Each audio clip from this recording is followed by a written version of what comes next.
Hello friends, मेरा नाम doctor Romi Sheikh है। मैं एक फिजियोथेरेपिस्ट हूँ। आई होप आप सब स्वस्थ और मस्त होंगे।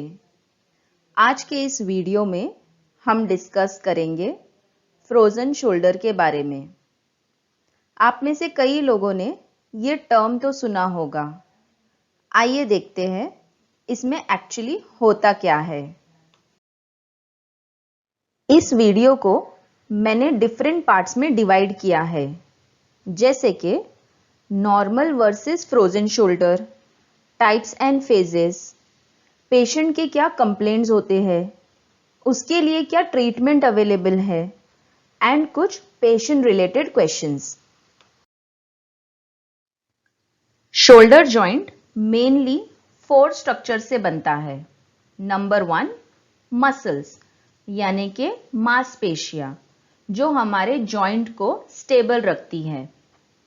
नंबर 2, बोन्स यानी हड्डी। शोल्डर जॉइंट में मेनली 3 बोन्स होते हैं। देन आता है लिगामेंट्स, 2 बोन्स को कनेक्ट करने वाला स्ट्रक्चर। एंड लास्ट, कैप्सूल जो पूरे जॉइंट को कवर करता है। ऐसे शोल्डर जॉइंट 3 बोन से बनता है। Collarbone, shoulder blade and arm bone, जिसे हम क्लैविकल, स्कैपुला एंड ह्यूमरस बोलते हैं। सो ये हमारे शोल्डर जॉइंट की बोन्स है। वैसे तो शोल्डर में काफी मूवमेंट्स होते हैं। अब हम डिस्कस करेंगे शोल्डर के मेन मूवमेंट्स को, जैसे कि फ्लेक्शन, एक्सटेंशन। मतलब ये हाथ को आगे और पीछे की ओर ले जाने को फ्लेक्शन एंड एक्सटेंशन बोला जाता है। अबडक्शन एंड अडक्शन मतलब हाथ को साइड से ऊपर और साइड से नीचे लेने को अबडक्शन एंड अडक्शन बोलते हैं।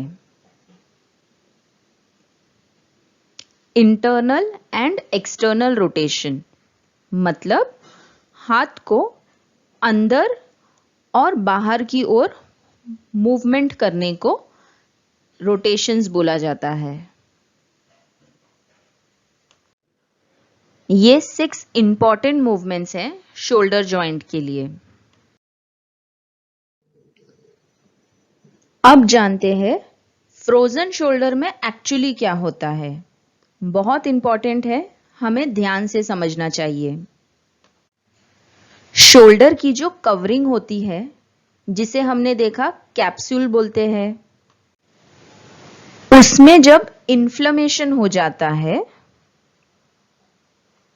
यानी कि जब सूजन आ जाती है, उसके कारण लिगामेंट्स जो हमने देखा बोन्स को कनेक्ट करते हैं, उसमें स्कार फॉर्म हो जाता है।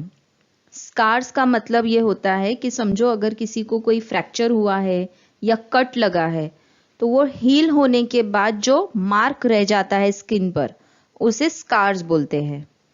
अब क्योंकि लिगामेंट थिक हो गई है, स्वेलिंग आ गई है और स्कार फॉर्म हो गया है, तो शोल्डर जॉइंट में जो नॉर्मल मूवमेंट होना चाहिए, वो मूवमेंट की जगह कम हो जाती है, जिसके कारण पेशेंट को स्टिफनेस एंड पेन फील होता है, जिसे हम फ्रोजन शोल्डर बोलते हैं। फ्रोजन शोल्डर या जिसे हम एडहेसिव कैप्सुलाइटिस भी बोलते हैं, इसमें मेनली 2 टाइप्स होती है, primary and secondary.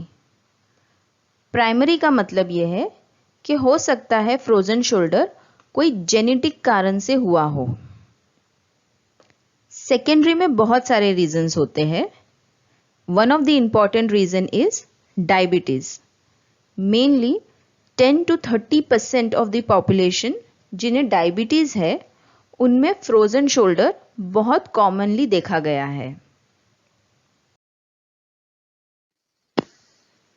Few more causes for secondary frozen shoulder. Surgery या ट्रॉमा या एक्सीडेंट के कारण अगर कोई लंबे समय तक बेडरिडन है तो उनमें फ्रोजन शोल्डर होने के चांसेस हैं।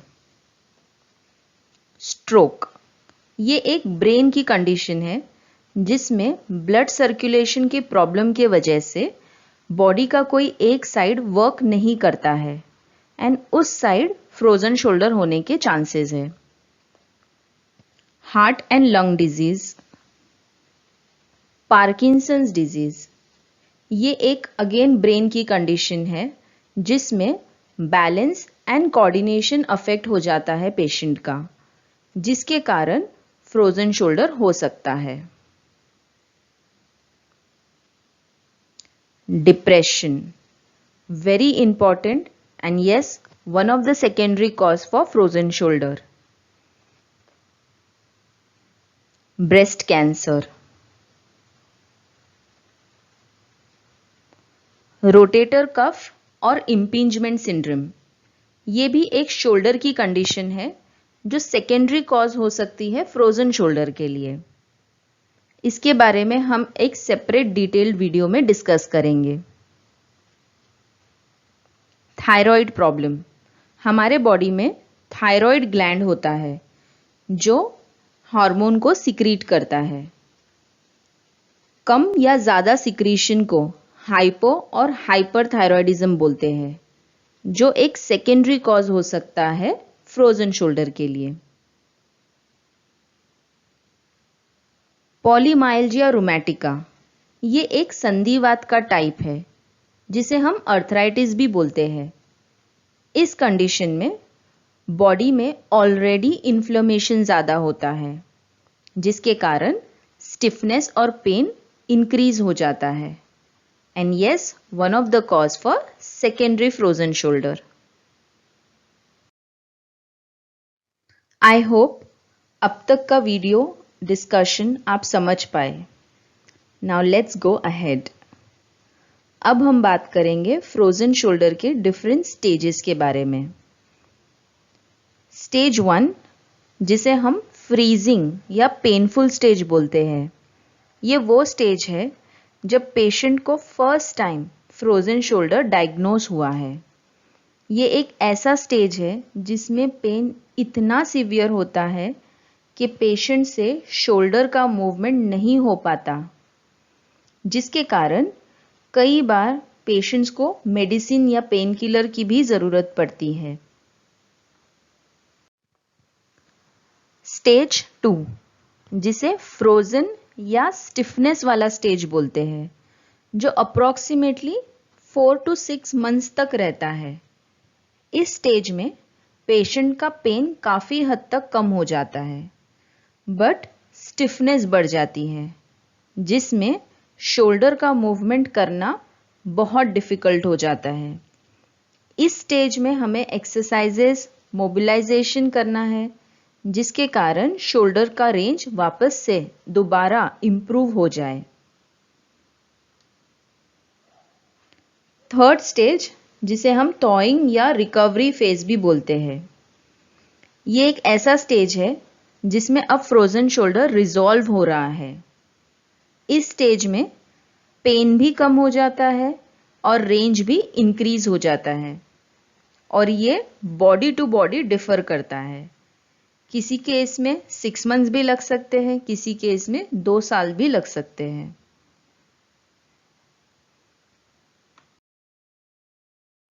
Now let's understand about some risk factors. Frozen shoulder mostly 2% population को होता है, जिनमें specially middle to older age group के लोग, यानी कि 40 to 60 ईयर्स के बीच में जो लोग हैं, उन्हें ज़्यादा होता है। उनमें से भी फीमेल ज़्यादा अफेक्ट करती है कंपेयर टू मेल्स, यानी लेडीज़ को ज़्यादा होने के चांसेस है frozen shoulder compare to males. Reason ये है कि फीमेल्स में हार्मोनल चेंजेस होता है, specially after menopause. Now let's understand patient की क्या क्या कंप्लेंट्स होती है। पेशेंट को फ्रोजन शोल्डर में पेन फील होता है around the arm area. Also shoulder में स्टिफनेस रहता है, स्पेशली जब पेशेंट फर्स्ट फेज में हो, यानी कि जस्ट डायग्नोज किया गया है फ्रोजन शोल्डर। वो स्टेज में पेन इतना सीवियर होता है कि सोने में भी डिफिकल्टी होती है। कोई भी एक्टिविटीज जो ओवरहेड एक्टिविटीज होती है वो पेशेंट नहीं कर पाते हैं। फॉर एग्जाम्पल, सपोज अगर कोई फीमेल है जिन्हें किचन में ऊपर के शेल्फ से कोई सामान लेना है, तो वो करना उनके लिए बहुत डिफिकल्ट हो जाता है। ड्रेसिंग एंड ग्रूमिंग, कपड़े पहनना, कोम करना, कंघी यूज करना पेशेंट के लिए काफी चैलेंजिंग हो जाता है। बैक पॉकेट से वॉलेट निकालना, ये तक पेशेंट नहीं कर पाते हैं।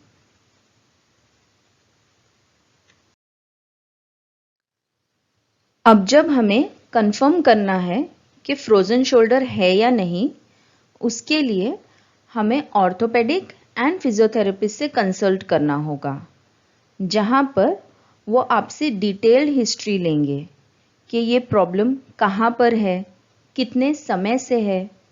उससे पता चलेगा कि कौन से स्टेज में फ्रोजन शोल्डर है। देन साइंस एंड सिम्टम्स, इसमें हम चेक करेंगे कि पेशेंट की क्या क्या कंप्लेंट्स है, कौन से एक्टिविटीज में पेशेंट को तकलीफ हो रही है। Next, palpation. कई बार पेशेंट को इतना पेन होता है कि सिर्फ टच करने पर भी तकलीफ होती है शोल्डर जॉइंट को, जिसका मतलब यह है कि शायद पेशेंट अभी फेज 1 ऑफ फ्रोजन शोल्डर में है। एग्जामिनेशन, ROM मतलब रेंज ऑफ मोशन। इसमें हम चेक करते हैं कि शोल्डर का मूवमेंट कितना है जब पेशेंट खुद से शोल्डर मूव कर रहे हैं वर्सेस जब डॉक्टर शोल्डर को चेक कर रहे हैं, जिसे हम कहते हैं active versus passive range of motion. Investigation, इसमें हमें चेक करना होता है, अगर हम एक्सरे कर रहे हैं तो ये फाइंड आउट करने के लिए कि शोल्डर में कोई और पैथोलॉजी तो नहीं, कोई फ्रैक्चर या कोई और बोनी प्रॉब्लम। ऑल्सो जैसे हमने देखा कि फ्रोजन शोल्डर डायबिटिक लोगों में ज़्यादा कॉमन है, तो just to understand the blood sugar level. ये सब के बेसिस पर हम डायग्नोसिस कंफर्म करेंगे एंड उसी के अकॉर्डिंग ट्रीटमेंट डिसाइड होगा।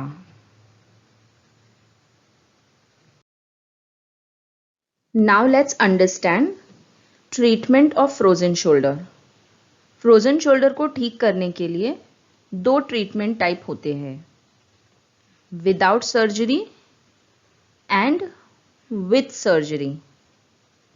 लकीली 90% लोग बिना सर्जरी के ठीक हो सकते हैं, जिसमें आता है फिजियोथेरेपी। फिजियोथेरेपिस्ट ये देखेंगे कि कौन से स्टेज का फ्रोजन शोल्डर है।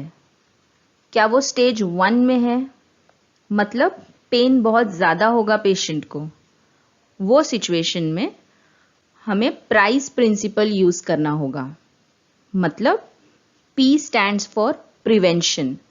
जो शोल्डर में प्रॉब्लम है वो शोल्डर को प्रोटेक्ट करके रखना है, उसे रेस्ट देना है, आइस पैक यूज करना होगा, कंप्रेस करके रखेंगे एंड एलिवेशन भी इंपॉर्टेंट है so that gravity will not affect. Also physiotherapist को पेन रिड्यूसिंग मोडालिटीज भी यूज करनी होगी ताकि पेशेंट का पेन कंट्रोल में आए। along with that mild exercises to reduce pain. कई बार पेन इतना सीवियर होता है कि पेशेंट को एंटी इन्फ्लेमेटरी मेडिसिन्स भी ज़रूरी हो सकती है. अगर patient stage 2 of frozen shoulder में है, मतलब पेन ज़्यादा नहीं है बट स्टिफनेस ज़्यादा है, वो सिचुएशन में फिजियोथेरेपिस्ट को शोल्डर मोबिलाइजेशन टेक्निक यूज करनी होगी to open up the range. कई बार मेडिसिन से भी पेशेंट का पेन कंट्रोल में नहीं आता है. वो सिचुएशन में ऑर्थोपेडिक डॉक्टर आपको स्टेरॉयड इंजेक्शन भी सजेस्ट कर सकते हैं. अब सर्जिकल ट्रीटमेंट, 2 टाइप की सर्जरीज होती है फ्रोजन शोल्डर के लिए. शोल्डर आर्थ्रोस्कोपी में जो भी स्कार फॉर्म हुआ है शोल्डर के कैप्सूल पर, जिसके वजह से फ्रोजन शोल्डर है, उसे कट किया जाता है एंड शोल्डर का मूवमेंट ओपन हो जाता है लाइक बिफोर.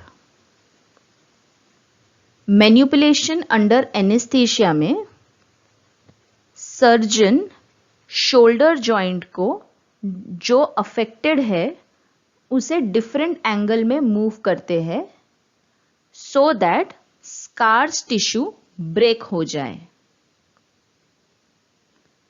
ये दोनों सर्जरी के बाद physiotherapy is very important. Surgeon आपको परमिशन देंगे कब से फिजियोथेरेपी स्टार्ट कर सकते हैं and we have to follow that instruction. Now let's understand certain dos and don'ts.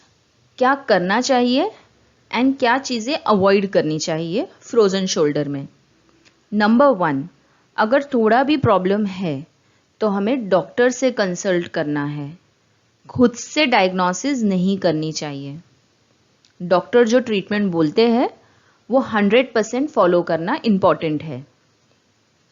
Posture को मेंटेन करना बहुत ज़रूरी है. जो साइड फ्रोजन शोल्डर है वो साइड पर सोना अवॉइड करना है.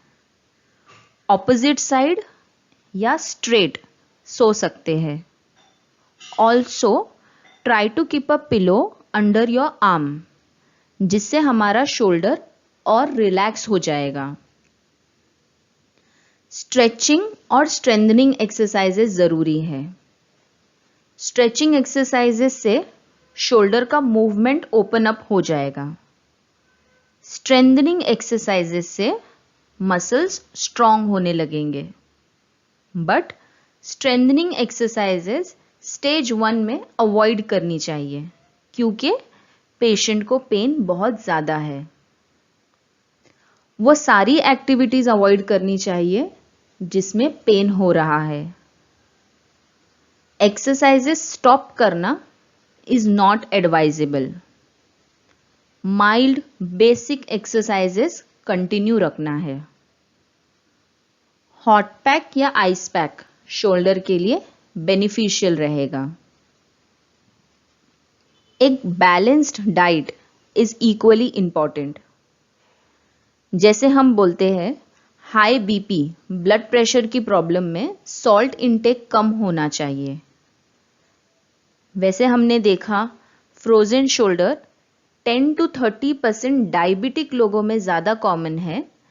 इसीलिए डायबिटीज़ के अकॉर्डिंग डाइट को फॉलो करना है.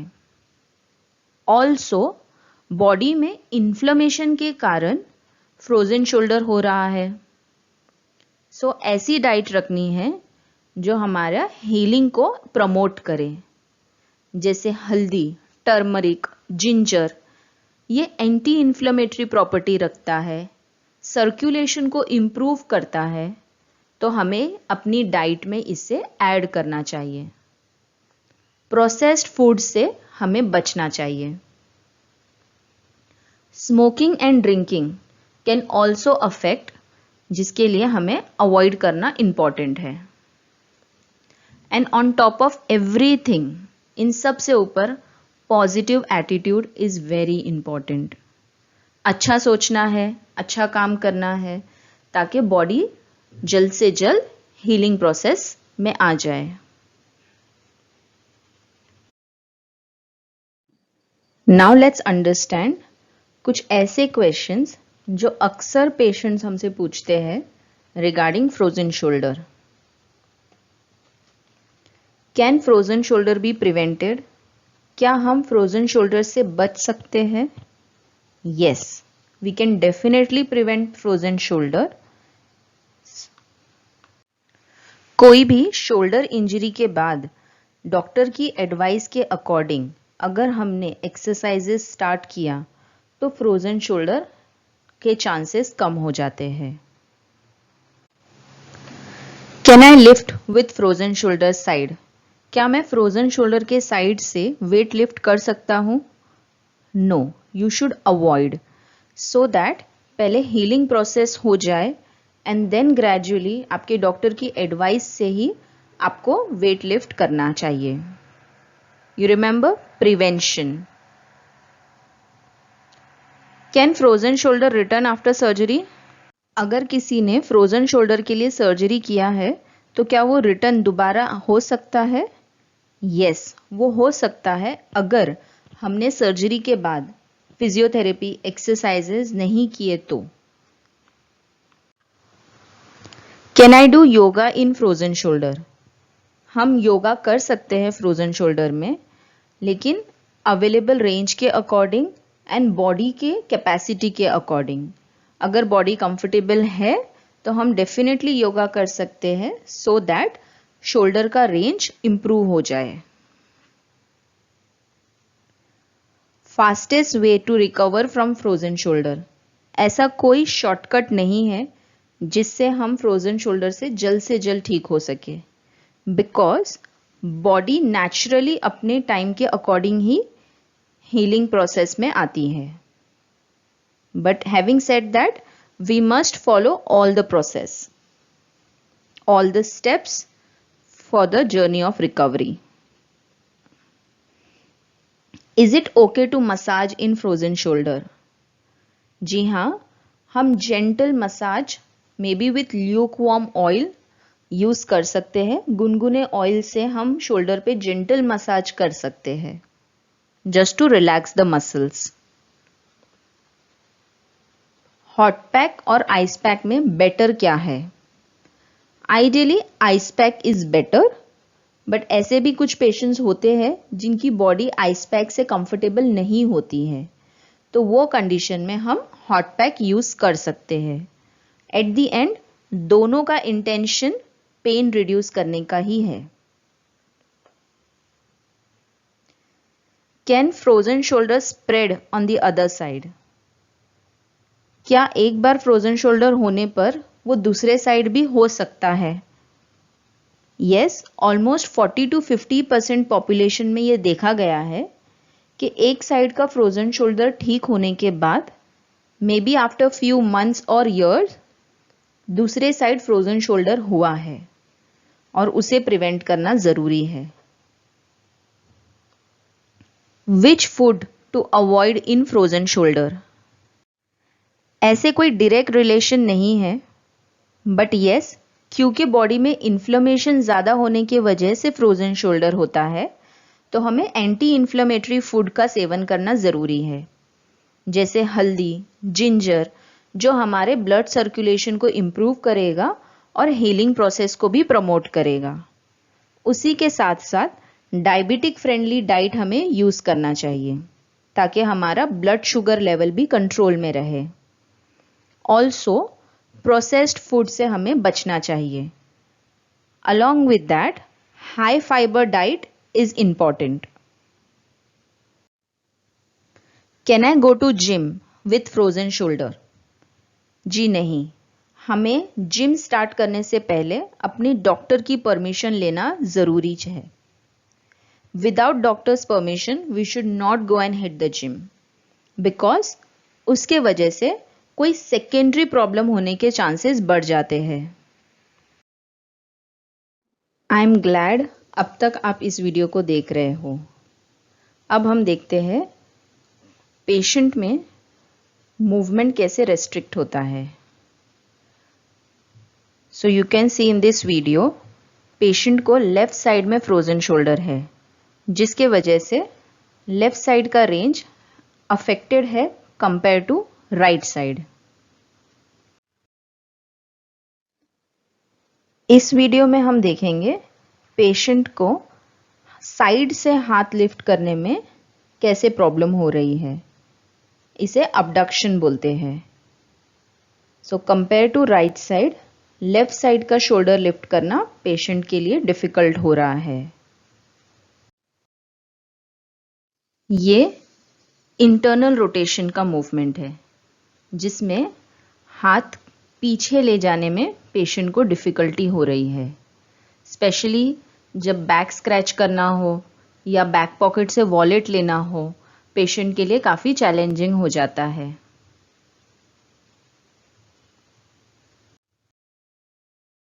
ये एक्सटर्नल रोटेशन का मूवमेंट है, जिसमें नॉर्मल साइड फुल रेंज में जा रहा है, बट अफेक्टेड साइड का शोल्डर मूव करना डिफ़िकल्ट हो रहा है। ऐसे कंडीशन में स्पेशली कोम करना, हेयर टाई करना पेशेंट के लिए काफ़ी चैलेंजिंग हो जाता है। ये वो मूवमेंट्स है जो फ्रोजन शोल्डर में अफेक्ट होते हैं।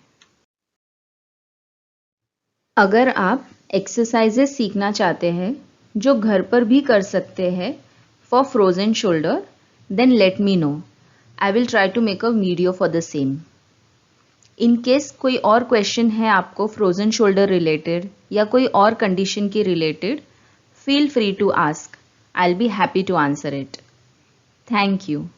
आई होप ये वीडियो आपके लिए थोड़ा भी बेनिफिशियल होगा। Doctor Romi Shaikh, signing off.